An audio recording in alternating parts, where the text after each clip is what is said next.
I would like to introduce you to the website of the Lutheran World Federation.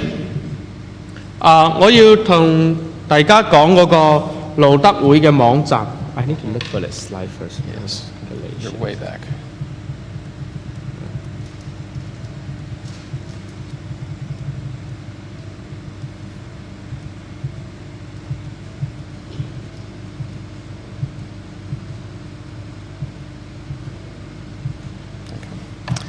The Lutheran World Federation represents most of the Lutherans in the world. 路德總會咧係代表全世界大部分路德會。It is a confederation of 140 Lutheran denominations. 係有140個路德宗嘅宗派。Operating in 78 different countries, 喺7至8個唔同嘅國家裏邊嘅。with a membership of about 66 million people. 大概6600萬嘅人口。They represent about 95% of the world's Lutherans. 代表咗全世界大概95%嘅路德會或者信義會嘅會員。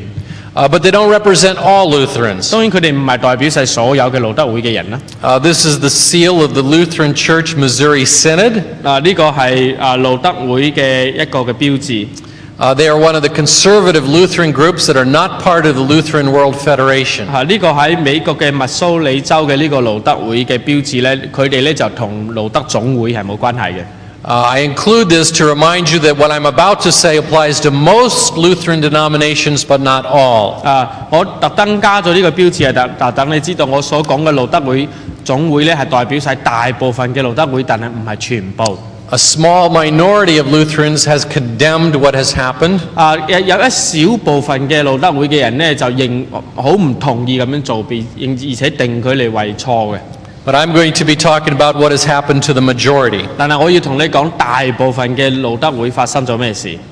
The story begins about 20 years ago. 大概20年之前呢 In 1972, 1972年 a formal committee of the Roman Catholic Church 喺以前天主教嘅一個嘅小組裏邊呢 and the Lutheran World Federation 世界路德總會呢 began having meetings to discuss how they could come together. 同埋呢個天主教嘅小組咧就開始開會傾佢哋點樣可以合一啦。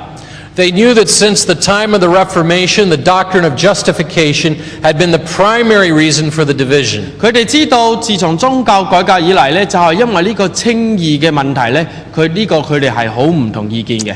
And so they began to discuss the doctrine of justification to see if there's any way they could reach an agreement. 所以佢哋就開始傾呢個稱義嘅呢個信條咧，睇下佢哋可唔可以嚟到去有同一個見解啦。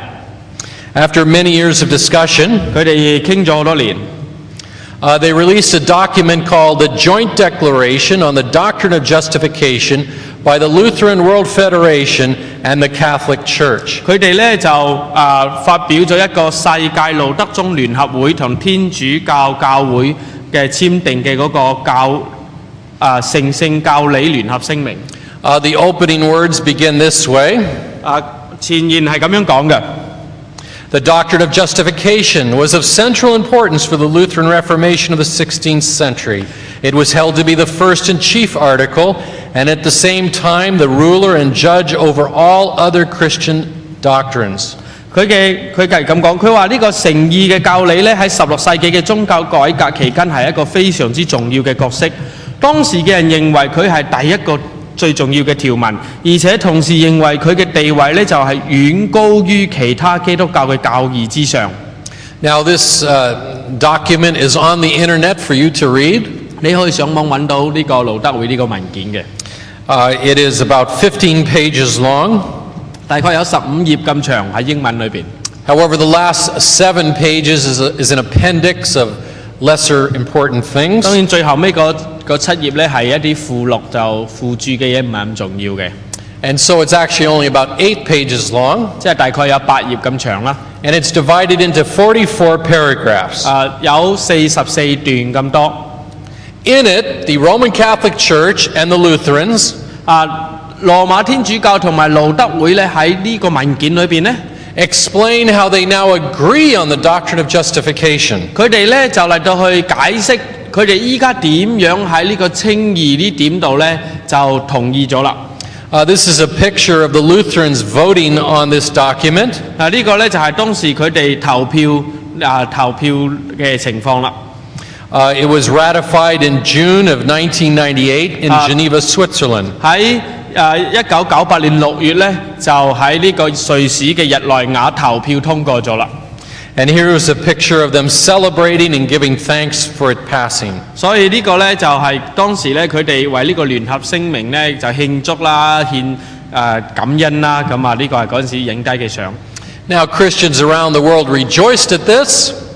全世界各地嘅基督嘅好多信徒咧都好開心咁樣。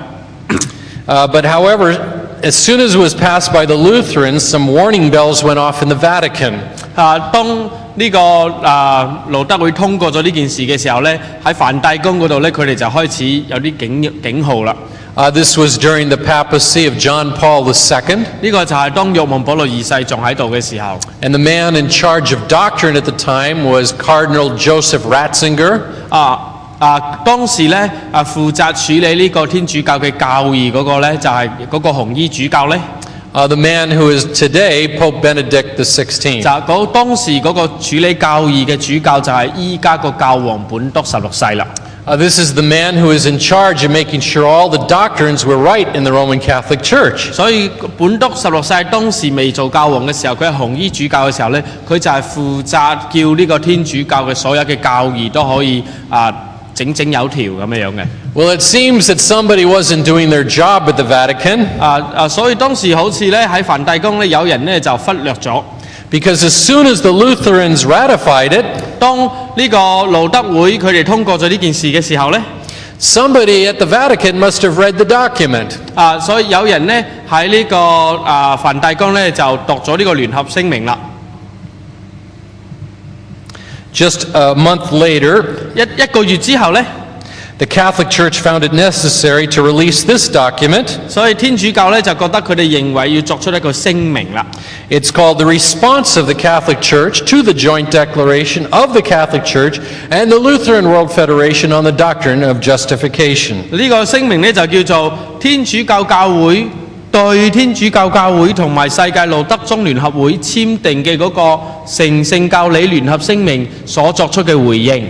This came out on June 25th. 6月25號。9 days after the Lutherans ratified the document. 當呢個路德會咧通過咗呢個聲明之後嘅9日。In it, the Roman Catholic Church qualified some of the things that were said in the document, the declaration. 所以喺呢個聲明裏邊咧，羅馬天主教咧就承認呢個聲明裏邊嘅一啲嘅嘢。Now think about what that means. 咁即係咩意思咧？